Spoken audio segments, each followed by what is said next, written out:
Hello guys, good evening. Welcome back to your channel. I am your reasoning mentor. I hope आप सभी लोग अच्छे होंगे and अच्छे से अपकमिंग प्री एंड मेंस के लिए प्रिपेयर करेंगे। तो गाइस, आज एसबीआई पीओ के दो शिफ्ट थे, जो कि 1 बजे एंड 3 बजे वाली, ठीक है, 3 बजे वाली। तो दो ही शिफ्ट थे, सुबह के दो शिफ्ट नहीं थे। तो जो फर्स्ट शिफ्ट थी वो थी 1 बजे एंड जो सेकंड शिफ्ट थी वो थी 3 बजे। तो मेरी फर्स्ट शिफ्ट थी आज की, ठीक है। तो मुझे भी थोड़ा कंफ्यूजन था पहले, बट पेपर की वजह से मैंने उतना ध्यान नहीं दिया उस पर। एंड मेरा फर्स्ट शिफ्ट था। तो अभी देखते हैं self given analysis first shift का कैसा क्या पेपर था। बहुत लोग बोल रहे कि डीआई मॉडरेट आया था, तो कैसा क्या सच में डीआई मॉडरेट आया था? पजल्स बन ही नहीं रहे थे, तो कैसे क्या है देखते। चलिए शुरू करते, ठीक है। तो पेपर का लेवल बोलेंगे तो उसके बारे में बाद में बात करेंगे। पहले हम सेक्शन वाइज देखते हैं, ठीक है। तो इंग्लिश सेक्शन में सबसे पहले इंग्लिश ही सेक्शन खुला, ठीक है। Then quant, then reasoning. Normal SBI clerk जैसा कुछ खुला नहीं, जैसे कि रीजनिंग खुला पहले, ऐसे कुछ खुला नहीं। नॉर्मल जो अपना पैटर्न है, इंग्लिश इंग्लिश क्वांट रीजनिंग, वैसे ही खुला। पहले इंग्लिश खुला। इंग्लिश में थे जो मेरे इसमें जो आए क्वेश्चंस जो खुले, मैं पहले बताता हूँ। जो मेरे इसमें आए थे 6 क्लोज टेस्ट थे, ए से लेके एफ तक। देन उसके बाद आरसी था 8 क्वेश्चन वाला। 2 क्वेश्चन सेंटेंस रीअरेंजमेंट, जो अपन पैराजम्बल बोलते हैं, सेंटेंस में ही पैराजम्बल, वो थे। 5 क्वेश्चन के एरर थे एंड 5 वर्ड स्वैप थे एंड 3 से 4 मिसलियंस थे, ठीक है। जो कि ये थे अपना इडियम्स थे, ठीक है। इडियम्स का यूज जैसे करते थे। एक मुझे याद है पॉन्डर्ड विथ था एंड बाकी के 2-3 मैंने देखे नहीं, ठीक है। तो ओवरऑल जो इंग्लिश था मुझे इजी टू मॉडरेट लगा। अभी मेरी इंग्लिश अच्छी है, थोड़ी ठीक है, एवरेज है, तो मुझे इजी लगा। इजी टू एवरेज, मॉडरेट के बीच में लगा एंड सबके लिए भी मॉडरेट था, ठीक है। तो ओवरऑल पेपर का लेवल देखूंगा तो मॉडरेट था, ठीक है। ओवरऑल पूरा पेपर का लेवल मॉडरेट था, ठीक है। तो जो आरसी के जो 8 क्वेश्चन थे वो थे फूड क्राइसिस पे, मतलब फूड क्राइसिस के बारे में बताया था, Ukraine war and Russia war. Then जो पूरे इम्पैक्ट पड़ता है उसके बारे में। तो उसमें था एक क्वेश्चन जो रिट्रीट था, उसका एंटोनिम ढूंढना था, ठीक है। एंड कीप था, उसके यूसेज बताना था। 3 सेंटेंस दिए थे तो उसका यूसेज बताना था, ठीक है। जो कि पैसेज के कॉन्टेक्स्ट में जो कीप का मीनिंग है उसके अकॉर्डिंग, ठीक है। देन क्लोज टेस्ट इजी था। मुझे क्लोज टेस्ट का उतना टॉपिक याद नहीं है, बट वो कुछ मैन वाला था, जो ओल्ड एज वाला जो रहता है, ओल्ड यहाँ से उन्होंने प्रोग्रेस किया, ऐसा कुछ था, वो टॉपिक पे था, ठीक है। 2 सेंटेंस रीअरेंजमेंट थे, ये बहुत इजी थे। अगर आपने पेयरिंग किया तो आपको डायरेक्ट क्वेश्चंस मिल जाते थे, डायरेक्ट आंसर्स मिल जाते थे, ठीक है। तो ये बहुत इजी थे। 5 क्वेश्चन एरर थे, तो मैंने इसमें सिर्फ 2 ही क्वेश्चन अटेम्प्ट किए, बाकी 3 में मुझे डाउट था तो मैंने अटेम्प्ट नहीं किए। 5 वर्ड स्वैप थे, वर्ड स्वैप बहुत इजी थे। शायद 2 का आंसर बीसीए करके कुछ तो आता था, ठीक है। एंड 3 से 4 मिसलिनियस थे, जो मिसलिनियस में थे इडियम्स थे, ठीक है। इडियम्स एंड जो फ्रेज रहे थे तो उनका मीनिंग ढूंढना था। एंड जो इडियम्स के जो मीनिंग्स थे वो मोस्टली 2 अगर मुझे मिले तो मैं बताऊंगा आपको, ठीक है। तो जो है ना वो एग्जैक्ट मीनिंग थे, तो उसके 2 ऑप्शन आते थे, तो उसमें मैं कंफ्यूज था, इसलिए मैं बता नहीं पाया, ठीक है। तो मेरे जो रीजनिंग में अटेम्प्ट है वो है 22 आउट ऑफ 30, ठीक है। देन क्वांट की बात करते हैं। क्वांट में नॉर्मल पेपर था जैसा अपना आता थे, ठीक है। क्वाड्रेटिक इक्वेशन आए थे 5 एंड बहुत इजी लेवल के थे। 24 सी की वैल्यू 24, देन 64 उसका रूट्स आते थे। देन बहुत नॉर्मल थे, अंडर रूट वाले भी नहीं थे, नॉर्मल थे। बस कुछ कुछ इसके कोएफिशिएंट थोड़े जो एक्स स्क्वायर के कोएफिशिएंट रहते वो थोड़े बड़े थे, ठीक है। 14, 12 ऐसे थे। तो ये भी आपके हार्डली हार्ड 2 मिनट में बन जाते थे 5 क्वेश्चंस, ठीक है। देन अप्रोक्सीमेशंस थे, तो अप्रोक्सीमेशंस थोड़े अच्छे लेवल के थे, मतलब आपको पेन उठाना पड़ता था, ठीक है। तो वर्बली हो जाता था बट थोड़ा ट्रिकी था वर्बली करना, ठीक है। तो ये भी 5 क्वेश्चंस इजी थे, ये आपसे 2 से 2.5 मिनट में बन जाते, ठीक है। तो एंड बाद में था एक केसलेट दिया है, एक लाइन ग्राफ एंड एक टेबल का। तो अभी मेन गेम है जो जिसने ये अटेम्प्ट किया, ठीक है।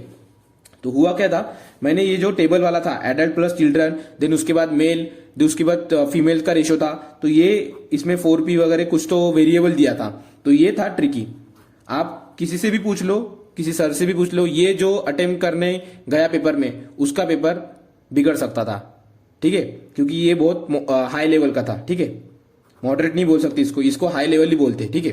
तो ये हाई लेवल का डीआई था, तो इसको तो ना ही अटेम्प्ट करे तो ही अच्छा था, ठीक है। देन ये जो 5 लाइन ग्राफ था 5 क्वेश्चन वाला, बहुत इजी था। कुछ ऐसे P plus Q, then Q के दिए थे, तो अपने को P का निकालना था, तो इनका टोटल दिया था एंड इसका सिंगल वैल्यू दिया था तो आप पी की वैल्यू निकालते थे, एबीसीडी था, ज्यादा कुछ नहीं था, डायरेक्ट टेबल बना के बस 1.5-2 मिनट का काम था, ठीक है। एंड एक था केसलेट दिया, केसलेट था जैज फोक एंड एक कोई तो डांस फॉर्म था। तो इसमें 6 आता है, ठीक है, जो 3 यूज करते, यहाँ पे 24, 36 ऐसा कुछ आता था। एक इसमें 105 आता था, ठीक है, एंड टोटल 136 आता था। एंड जो एक्स की वैल्यू थी, मतलब ये जो एनी 2 वाले थे उसकी एक्स की वैल्यू 6 आती थी, ठीक है। टोटल 54 था एंड उनका जो रेशियो था 9 था, तो 6 आता था एक्स की वैल्यू। एंड उसके बाद आप पूरा डिकोड कर सकते। तो बहुत लोगों के बीच में डाउट है कि वेन डायग्राम बहुत हार्ड होता है, बट वेन डायग्राम उतना भी हार्ड नहीं होता जितना आपने सोच रखा है।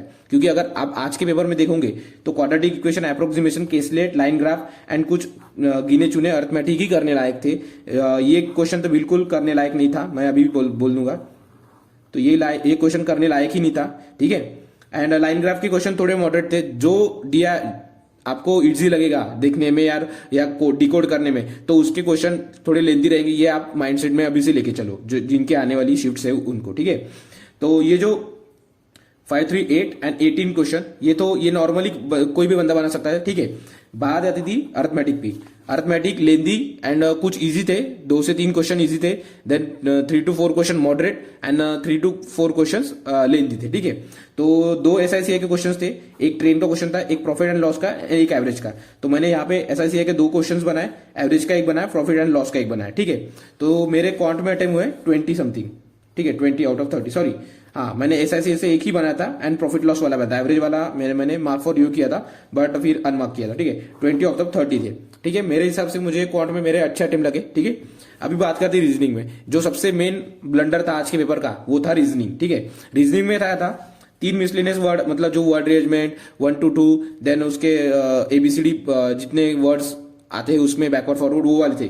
तो उसमें उसको मैंने लास्ट के लिए रखा था कि लास्ट में 1-2 मिनट बचे तो उसमें मैं सॉल्व करूंगा, बट ऐसा कुछ हुआ नहीं आज के पेपर में। आज का जो सबसे वर्स्ट नाइटमेयर जो बोलते मेरा है, वो रीजनिंग का पेपर एसबीआई पीओपी का, क्योंकि मैं एक पजल में बहुत स्टक हो गया था एंड उसका मुझे आज भी बहुत अफसोस है, ठीक है। तो अभी बताऊंगा मैं आगे कि ऐसा नहीं करना है आप लोगों को आगे वाले पेपर में, ठीक है।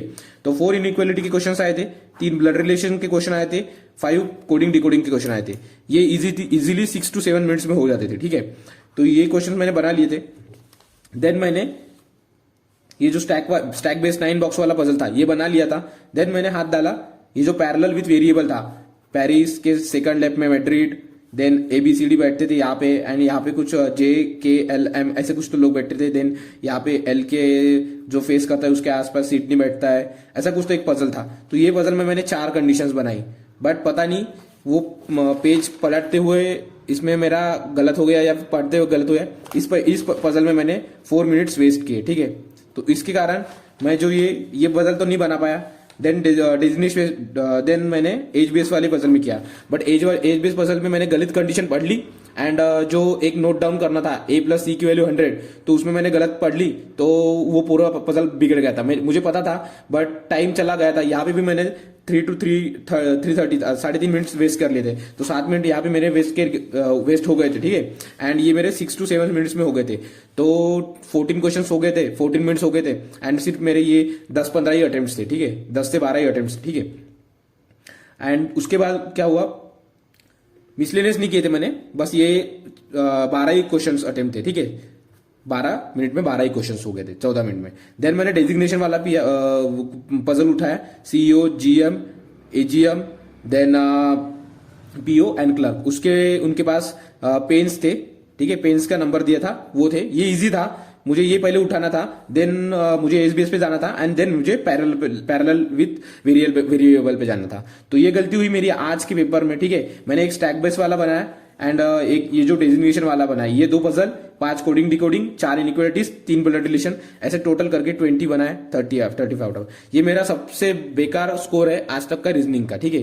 मॉक में भी मैंने इतना कम कभी नहीं बनाया, 25 तो एटलीस्ट मेरा रहता ही रहता है, ठीक है।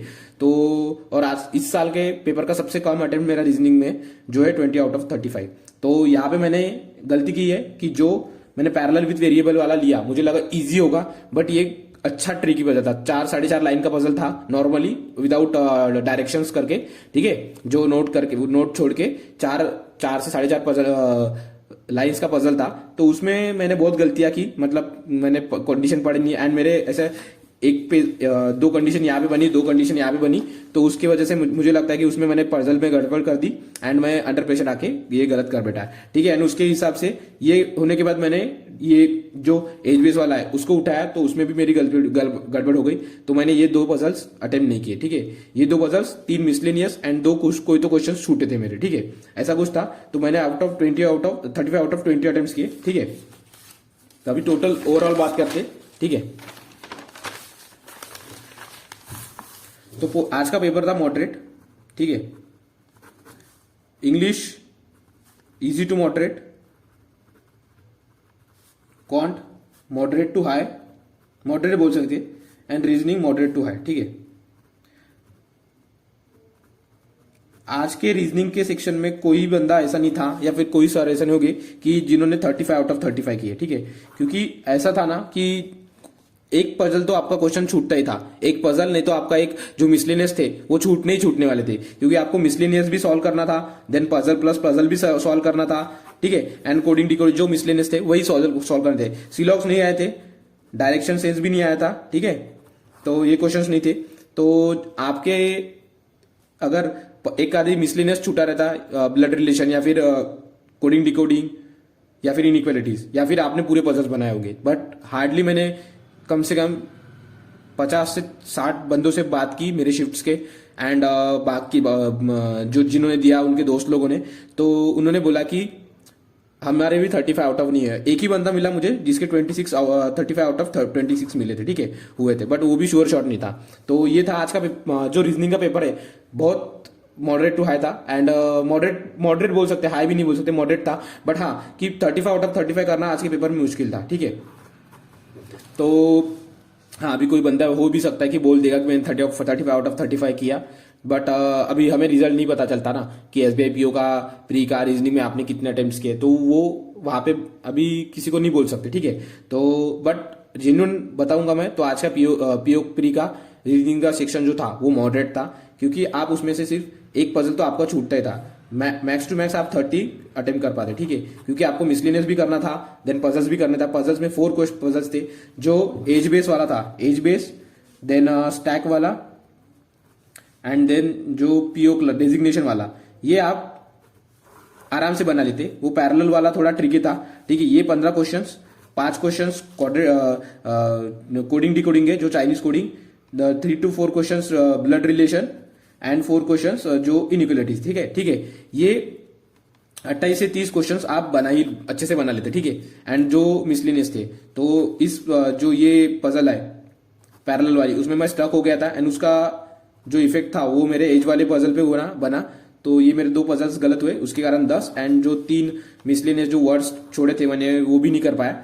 तो ये था आज का पेपर पूरा, ठीक है। तो अभी आने वाली शिफ्ट में मैं बताऊंगा शिफ्ट वालों को कि रीजनिंग में ना, जब भी आप पहले मिसलेनियस सॉल्व करना, एंड पजल को एक बार देख लेना कि कौन सा पजल आपके प्रैक्टिस के अनुसार आपने ज्यादा उसकी प्रैक्टिस की है, तो वो पहले पजल उठाना, ठीक है। एंड पजल में स्टक होने के बाद भी वो पजल छोड़ देना, अगर नहीं बन रहा है 2 मिनट में, 2 ढाई 3 मिनट में नहीं बन रहा है तो छोड़ देना उसको, ठीक है। एंड उसका ज्यादा उस पर ईगो पे मत लेना। मैंने आज वैसे ही किया, मैंने जो इस पैरेलल बेस वाला था उसको ईगो पे ले लिया, एंड वो मेरे से बना नहीं, एंड उसका इफेक्ट मुझे एज वाले में पड़ा, ठीक है। अगर मैंने एज वाला ये वाला नहीं उठा के एज वाला उठाया रहता तो ये मेरे 5 क्वेश्चंस और ऐड होते रहते, ठीक है। एंड टाइम जो वेस्ट अलग हुआ वो अलग है। एंड हाँ गाइज, मेरा आज का अटेम्प्ट बहुत कम हो गए, 62 अटेम्प्ट हुए टोटल, ठीक है। तो 22 इंग्लिश में, 20 रीजनिंग में, एंड 20 क्वांट में। हाँ, डिसअपॉइंटेड तो हूँ मैं खुद से आज, क्योंकि मेरे और 10 अटेम्प्ट बढ़ सकते थे रीजनिंग में, 72 हो सकते थे, बट ठीक है, कोई बात नहीं, कुछ ना कुछ रह जाती है कमी, तो इसी से हमें सीखना है, कमियों से एंड गलतियों से, ठीक है। तो आप भी ये गलती मत करना जो मैंने वीडियो में बताई, ठीक है। तो पहले मिसलेनियस सॉल्व करना, एंड जो इजी वाले वजह थे उसको पिक करना, ठीक है। आपके 30 सेकंड्स चले जाएंगे इसमें देखने में, बट ठीक है, कोई इशू नहीं है, ठीक है। एंड देखते हैं अभी बाकी की शिफ्ट्स का एनालिसिस कैसे क्या होता है, तो उसके बाद हम सेफ अटेम्प्ट्स की बात करेंगे, ठीक है। तो ये था आज का पूरा सेल्फ गिवन एनालिसिस, ठीक है। एंड मिलते हैं अभी कल से मैं हर आफ्टर 2 डेज के बाद अल्टरनेट डे पे एसबीआई क्लर्क मेंस के लिए टॉपिक में coding decoding, machine input output and then उसके बाद जो पजल्स रहते उसको कैसे टैकल करना है एंड उसका एक पजल का वो पजल कैसे सॉल्व करना है, अटेम्प्ट करना है, उसके भी मैं वीडियो डालूंगा। तो लाइक करना, शेयर करना एंड सब्सक्राइब करना चैनल को, ठीक है। Thank you and all the best जिनका भी अभी आने वाले एग्जाम्स है शिफ्ट में।